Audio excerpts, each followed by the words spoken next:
The bells of St. Peter's Basilica rang slowly, their heavy sound cutting through the quiet morning like a sorrowful hymn. Rome had fallen silent. The square outside the Vatican, usually buzzing with tourists and pilgrims, stood still. People gathered in small groups, many kneeling, many crying. News had broken in the early hours of the day. The Pope had passed away peacefully in his sleep. The spiritual father to over 1 billion Catholics around the world had taken his final breath. Inside the Vatican walls the mood was heavy. Cardinals moved quietly through the halls, many of them whispering prayers. Others sat in private chapels, rosaries in hand, struggling to come to terms with the weight of the moment. The Pope had been more than just a religious figure. He had been a bridge between the old and the new, a shepherd who tried to guide the Church through storms of division, scandal, and disbelief. He was known for his kindness, his humility, and his deep love for the poor. He chose simplicity over grandeur and constantly reminded the world that the Church must serve, not rule. But now the seat of Peter was empty. The white cassock would remain unworn until a successor was chosen. The world turned its eyes toward the Vatican, waiting, wondering, who would be the next pope? In the days that followed, preparations for the Pope's funeral began. His body was laid in state at St. Peter's Basilica, where thousands came to pay their respects. Pilgrims from across the world arrived to pray, light candles, and say goodbye. Many wept quietly. Some clutched photos of the Pope, while others simply stood in silence, overwhelmed by emotion. But even amid the mourning, another reality loomed. Ahead, the Conclave. The ancient and secret process of electing the new Pope would begin soon. One by one, cardinals from across the globe began arriving in Rome. There were 120 cardinal electors under the age of 80, and they would be the ones to decide who would sit on the throne of St. Peter next. The College of Cardinals represented every corner of the world. Africa, Asia, Europe, the Americas, Oceania, all were present. Each cardinal carried his own hopes, worries, and visions for the Church. But only one would leave the Sistine Chapel as the new Holy Father. Among those gathering in Rome, a few names began to rise above the rest. Cardinal Luis Antonio Tagle. From the Philippines was one of the most talked about. A warm, humble man with a deep love for the poor, he was beloved not only in Asia, but around the world. Fluent in many languages, deeply pastoral and often compared to Pope Francis for his simplicity and compassion, many believed he could become the first Asian pope in modern history.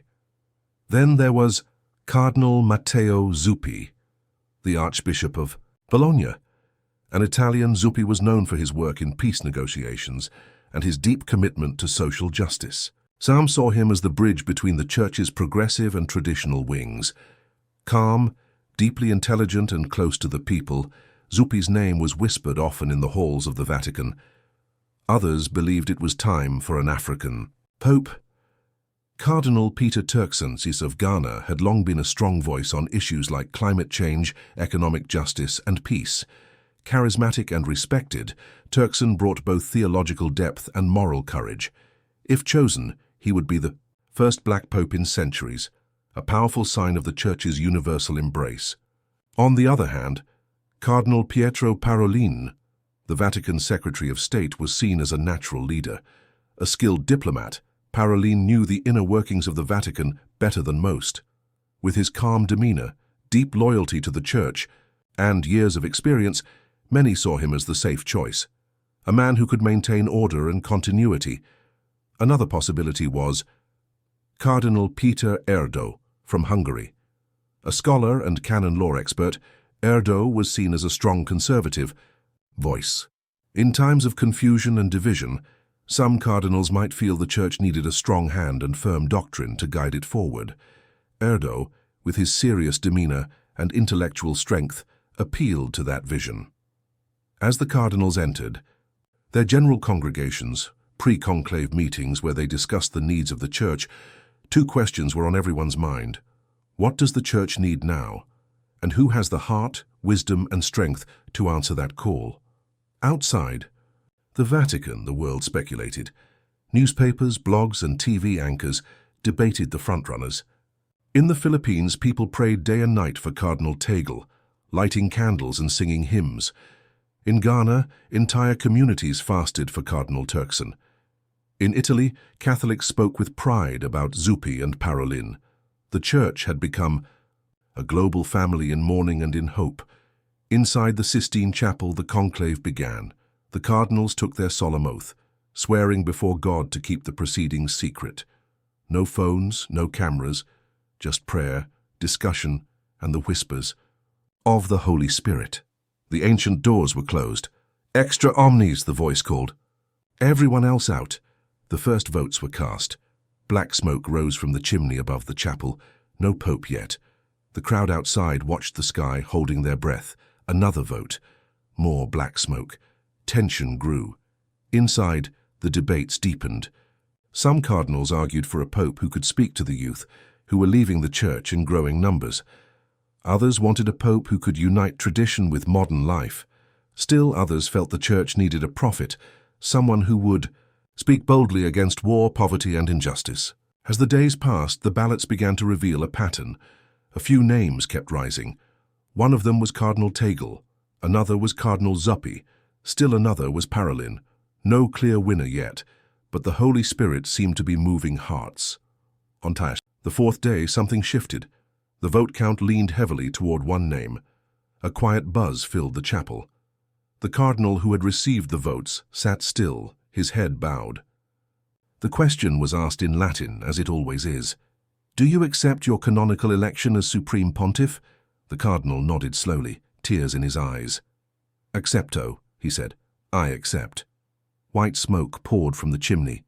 Bells rang across Rome. The crowd outside the Vatican burst into cheers. People shouted, hugged, and waved flags. A new chapter was beginning.